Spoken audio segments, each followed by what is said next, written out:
بہر رحمت بہر رحمت بہر رحمت بہر رحمت۔ بسم اللہ الرحمن الرحیم۔ بہار قرآن کے ساتھ آپ کی خدمت میں حاضر ہیں۔ رمضان کی آخری چند نشریات، رمضان کی آخری چند دن عشرہ مغفرت کے، میں درخواست کرتا ہوں آغا مصطفیٰ وکیل صاحب سے کہ وہ آئیں اور آپ کے ساتھ خدا کی کتاب قرآن مجید کی آیت پر گفتگو کریں۔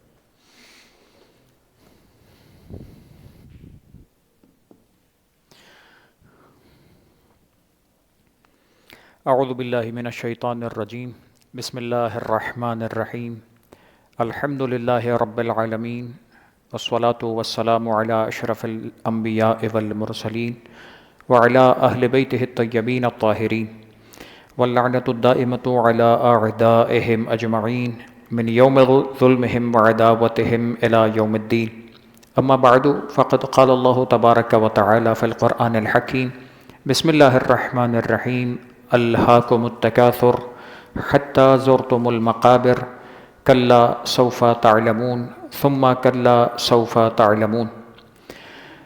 حضرات گرامی، سامعین اور ناظرین کرام، کل ہماری گفتگو سورہ تکاثر جو قرآن مجید کی موجودہ ترتیب کے اعتبار سے 102 نمبر کا سورہ ہے، اس ذیل میں شروع ہوئی تھی اور ابتداً چند مطالب آپ کے سامنے پیش کیے گئے۔ آج ہماری گفتگو اس انداز سے شروع ہو رہی ہے کہ اس کے بعد پروردگار عالم نے جو جملہ ارشاد فرمایا کلا سوف تعلمون ثم کلا سوف تعلمون، یقیناً تمہیں پتہ چل جائے گا، عن قریب تمہیں اس بات کا علم ہو جائے گا۔ اور پھر یہی بات ریپیٹ کی گئی، کل یہ بات آئی تھی کہ چند آیات ایسی ہیں جو قرآن مجید نے تکرار کی ہیں، ریپیٹ کی ہیں، اور ان کا ایک خاص مقصد و تاکید ہے۔ پروردگار یہاں پر ایک بات کہتا ہے کہ پتہ چل جائے گا، تم جان جاؤ گے۔ وہ کیا چیز ہے؟ لا ترون الجحیم، بلکہ اس سے پہلے کلا لو تعلمون علم الیقین، اس سے پہلے یہ فرمایا کہ تم جان جاؤ گے اگر تم اس بات پر علم رکھتے، اگر تم اس بات پر یقین رکھتے کہ کیا چیز، وہ آگے جا کر بیان ہوگا۔ کیسا علم، کیسا یقین؟ علم الیقین۔ علم الیقین اگر خلاصہ میں آپ کے سامنے عرض کروں تو وہ کسی چیز کو جب انسان نہیں جانتا یا کسی چیز کے بارے میں شک میں مبتلا ہوتا ہے تو اس چیز کے بارے میں کسی دلیل کے ذریعے سے جب اس چیز پر یقین حاصل کرتا ہے تو وہ کہلاتا ہے علم یقین۔ علم الیقین کہلاتا ہے، یعنی مثلا اس کی مثال دی جاتی ہے کہ دھواں دیکھا آپ نے، وہ دھواں آپ کو اس بات کی طرف دلالت کرتا ہوا نظر آئے گا کہ یہاں پر کوئی آگ جل رہی ہے جس کا یہ دھواں اٹھ رہا ہے۔ تو ایک طرح سے دلیل جو ہے وہ انسان کو کسی یقین تک پہنچاتی ہے، علمی اعتبار سے ایک انسان کسی استدلال کو قائم کرتا ہے، اس پر یقین پہ پہنچتا ہے، علم الیقین کہلاتا ہے۔ پس کلا لو تعلمون علم الیقین، اگر تم اس بات پر یقین رکھتے، یعنی کیا مطلب؟ وہ کون سی ایسی چیز ہے کہ جس پر یقین رکھنے کا پروردگار عالم حکم دے رہا ہے؟ جو ظاہراً جو ترجمہ علماء نے فرمایا، جو ابتدا سے بات چل رہی تھی کہ جس چیز سے غفلت اور جس چیز کے مقابل میں انسان فخر کر کے اس سے غفلت اختیار کر رہا تھا، وہ تھا آخرت۔ بس یہی آخرت ہے کہ جس کی طرف انسان کا یقین جب کمزور ہوتا ہے تو انسان کے اوپر بہت ساری ایسی چیزیں اور بہت سارے ایسے آثار نمودار ہوتے ہیں کہ جس کے نتیجے میں انسان اس دنیا کی زندگی میں اپنے عمل میں اور اپنی زندگی کے اسلوب میں کمزور نظر آتا ہے۔ اگر یقین ہوتا تو کیا ہوتا؟ لَتَرَوُنَّ الْجَحِيمَ، تو تم دیکھ لیتے کس چیز کو؟ آگ کو، جہنم کو۔ اب یہ جہنم کو جب دیکھ لیتے، یعنی اپنے علم کی آنکھ سے دیکھ لیتے، استدلال اور اس یقین کی آنکھ سے جب دیکھ لیتے تو کیا ہوتا؟ اس یقین کی آنکھ سے جب تم آخرت اور اس آگ کو دیکھ لیتے تو ایک کامن بیہیویئر ہے انسان کا، جب انسان کسی چیز سے خوف رکھتا ہے، ڈرتا ہے، تو کوشش کرتا ہے کہ اس کے ضرر سے اپنے آپ کو بچائے، اس کے نقصان سے اپنے آپ کو محفوظ رکھے۔ اور جب نقصان سے بچنا چاہے گا، مثلاً کسی جگہ پر آگ لگی ہے تو کوشش کرے گا اپنے آپ کو، اپنے کپڑوں کو، اپنے اطراف کو اس آگ سے قریب ہونے سے دور رکھے، تاکہ اس آگ کا کوئی اثر کپڑے کو بھی نہ جلائے، اسے بھی تکلیف نہ دے، اور یہ ساری چیزیں محفوظ رہیں۔ اچھا، آپ کو کوئی تکلیف نہیں ہو رہی، لیکن آپ کے اطراف میں بچے کھیل رہے ہیں، آپ کا بچہ بھی ہے، آپ کے گھر والے دوسرے خاندان والے بھی ہیں، آپ کو کچھ نہیں ہو رہا، آگ تو دور ہے، بچوں کے قریب ہے، آپ کیا کریں گے؟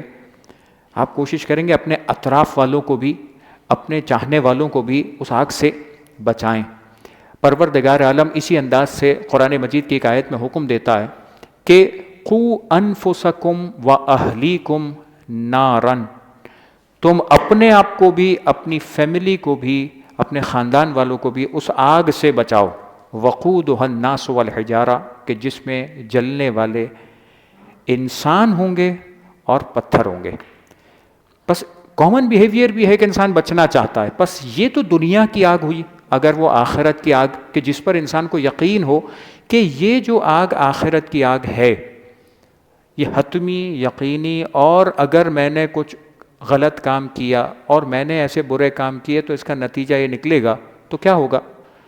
نتیجہ یہ نکلے گا کہ انسان اس دنیا میں بھی بہت ساری چیزوں سے محفوظ رہنے کی کوشش کرے گا۔ اور اسی موضوع پر ظاہر ہے کہ بہت کتابیں، مقالے اور اس پر بہت تحریرات موجود ہیں کہ عقیدہ آخرت، جہنم کا خوف اگر جب انسان کے پاس نہ ہو یا آخرت کا عقیدہ کمزور ہو تو اس کی دنیا پر کیا اثرات آتے ہیں۔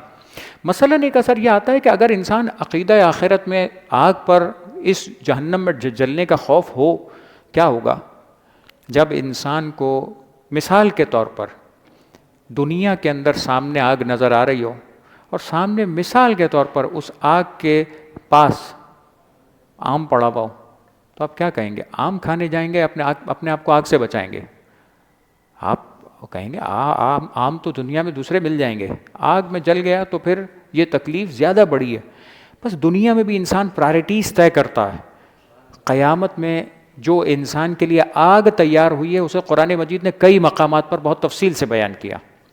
اگر اس آگ پر انسان کو یقین ہو، اس دنیا کی یہ چھوٹی چھوٹی لذتیں، یہ چھوٹے چھوٹے گناہ، یہ چھوٹی چھوٹی وہ باتیں کہ جو ٹائملی، بہت ہی کم وقت کے لیے انسان کو لذت، شہوت اور کسی طرح سے سکون فراہم کرنے کی، ایک طرح سے ایک لذت کا ایک ذائقہ فراہم کرتی ہیں، لیکن اگر وہ خوف آخرت کا ہو تو بالکل اس پھل کی طرح ہے جو آگ کے بیچ میں پڑا ہوا ہے۔ آپ اس آگ کے پاس جا کر اس چھوٹے سے پھل کو حاصل کرنے کی کوشش نہیں کرتے، پتہ نہیں کہ آگ میں جل گیا تو یہ پھل بھی حاصل کر پاؤں گا کہ نہیں، یہ چیز بھی حاصل کر پاؤں گا کہ نہیں، میں نہیں بچا تو آگ اس پھل کو کیا کروں گا، کھانے کے قابل یہ، مثال کے طور پر میری زبان نہیں بچی تو یہ پھل میرے لیے کس کام کا۔ بس یہی چیز قیامت کے خوف کے بارے میں انسان کو اس بات کی طرف تیار کرتی ہے۔ دوسری بات، ایک چیز یہ بھی ہوتی ہے کہ جب انسان خوف رکھتا ہے تو دنیا میں بہت ساری ایسی باتیں ہیں جس کو، ایک تو میں نے نیگیٹو سائڈ بیان کی کہ انسان گناہ سے بچ جاتا ہے، دوسرا یہ کہ انسان بہت سارے اچھے کاموں کے لیے جب آگے بڑھنا چاہتا ہے تو ایک سستی ہے، ایک کاہلی ہے، ایک ایسی کیفیت ہے انسان کے پاس کہ شیطان بھی سستی دلاتا ہے، بہت ساری دیگر چیزیں بھی ایسی ہوتی ہیں کہ جہاں انسان کاہلی کرتا ہے، اور کیا کون کرے گا، دیں گے ابھی، کون اتنی محنت کرتا ہے، چاہے وہ نماز جیسی عبادات ہوں، روزہ جیسی عبادات ہوں، چاہے وہ مستحب عبادات، صدقہ و خیرات اور نیکی اور دوسرے کے، مثال کے طور مومن کے دل کو خوش کرنا ہو، یہ تمام مستحبات والی نیکیاں ہوں، یہ تمام کام جہاں انسان ان چیزوں پر یقین رکھتا ہے وہ فوراً آگے بڑھتا ہے۔ اگر یقین نہیں ہے تو یقین نہ ہونا، یعنی انسان کا بھروسہ اس ایمان کے درجے پر نہ ہونا اسے پیچھے کر دیتا ہے۔ جب شیطان ذرا سا وسوسہ ڈالتا ہے، چھوڑو کیا کرنا ہے، انسان چھوڑ دیتا ہے۔ جبکہ اگر انسان کا یقین اس درجے کا ہو، ایمان اس قدر مضبوط ہو، تو انسان یہ امید رکھتا اور یہ کہتا ہوا نظر آتا ہے، بھائی اتنی سی بات ہے، آگے جنت کا بہت بڑا انعام ملنے والا ہے، تھوڑی سی زحمت ہے، بعد میں تو بہت کچھ ملے گا، تھوڑی دیر کی بات ہے، نماز شب پڑھ لیں گے، 10 منٹ کی بات ہوگی، 20 منٹ کی بات ہوگی، آج تھوڑی سی زحمت کر لیں گے، قبر میں جا کر ہمیں سکون مل جائے گا، آج تھوڑا سا کام کر لیں گے، بعد میں سکون ہو جائے گا۔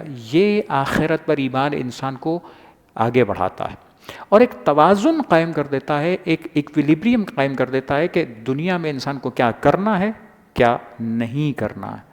بس یہی وہ چیز ہے کہ جو انسان، یہ جو کہہ رہا ہے پروردگار علم الیقین، انسان یقین کی طرف آگے بڑھے اور یہ بھروسہ رکھے اور یہ پروردگار عالم کی قدرت پر، خدا کے انعامات پر، اور اس کی آگ سے اپنے آپ کو خوفزدہ رکھے کہ جس آگ سے پروردگار ڈرانا چاہتا ہے۔ بس زان گرامی، بات کو یہاں سمیٹتے ہوئے پھر اگلا جملہ ہے ثم لترونها عین الیقین، پھر عنقریب تم کیا ہوگا، تم دیکھو گے اس کو۔ کیا دیکھو گے؟ عین الیقین کی آنکھ سے دیکھ لو گے۔ عین الیقین یعنی یقین ایک ہے، علم الیقین جب انسان کسی دلیل کے ذریعے سے یقین حاصل کرتا ہے، لیکن کبھی ایسا ہوتا ہے کہ آپ نے جیسے دھواں دیکھا، آپ کو ایسا لگا کہ آگ لگی ہوئی ہے تو آپ کو سمجھ میں آ گیا۔ آپ نے مثال کے طور پر کہیں کسی چیز کو دیکھا تو آپ کو سمجھ میں آیا کہ یہ فلاں کام اس طرح سے ہوا ہے، یہ دلیل ملی تھی آپ کو۔ لیکن اب جب آپ نے وہاں جا کر خود اس آگ کا مشاہدہ کر لیا، اپنی آنکھ سے ایک چیز دیکھ لی، اب وہ جو دھواں جس یقین پر پہنچا رہا تھا، آنکھ اس سے بڑے یقین پہ پہنچا گئی آپ کو۔ یہ کہلاتا ہے عین الیقین، کہ انسان اپنی آنکھ سے دیکھ لے گا۔ جب آنکھ سے دیکھ لیتا ہے یہ سلسلہ اور آگے بڑھ جاتا ہے۔ یہ سلسلے ہیں، یقیناً اس کے حوالے سے گفتگو بھی ہوگی کہ اسی عقیدہ آخرت، اسی خوف قیامت، اسی خوف عذاب، ان تمام چیزوں کی وجہ سے انسان کی زندگی پر بہت سارے ایسے پازیٹیو اثرات آتے ہیں کہ جو مرتب ہوں تو ایک مومن اور مسلمان کی زندگی بہت بہتر قرار پاتی ہے۔ اس دعا کے ساتھ کہ پروردگار ہم سب کی توفیقات میں اضافہ فرمائے۔ وآخر دعوانا ان الحمد للہ رب العالمین۔ بہر رحمت، بہر رحمت، بہر رحمت۔